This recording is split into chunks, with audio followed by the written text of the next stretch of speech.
खबरों का सिलसिला बढ़ाते हुए खबर शामिल करते चले कि दीपालपुर में पाकिस्तान मुस्लिम लीग नून की मरकजी लीडर मोहतरमा मरियम नवाज शरीफ 26 नवंबर को दीपालपुर में जलसा आम से खिताब करेंगी। जलसा में रुकावट डाली गई तो दमादम मस्कलंदर होगा। मुस्लिम लीग नून के मरकजी रहनुमा चेयरमैन कायमा कमेटी बराए food security MNA Rao Mohammad Ajmal का तकरीब से खिताब मजीद जानते हैं इश्तियाक अहमद जट से। जी, तहसील दीपालपुर में मुस्लिम लीग नून के मरकजी रहनुमा चेयरमैन कैमा कमेटी बराए food security MNA Rao Mohammad Ajmal Khan ने दीपालपुर में एक तकरीब से खिताब करते हुए कहा है कि 26 नवंबर को तमाम तर हुकूमती रुकावटों के बावजूद मुस्लिम लीग नून की मरकजी रहनुमा मरियम नवाज शरीफ दीपालपुर में बड़े जलसे आम से खिताब करेंगी।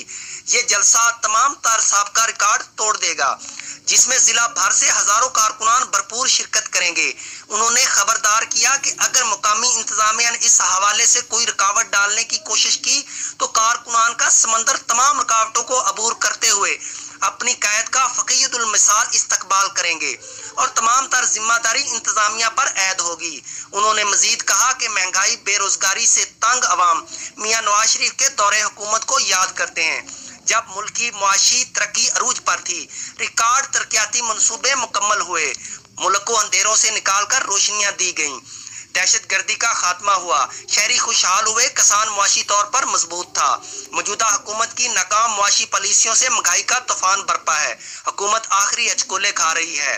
दीपालपुर के अवाम 26 नवंबर को साबित करेंगे कि जिला उकाड़ा मुस्लिम लीग नून का किला है। इस मौका पर MPA मलक अली अब्बास खोखर ने भी खिताब किया। Ishtiaq Ahmed Jatt, district reporter, QBN news उकाड़ा।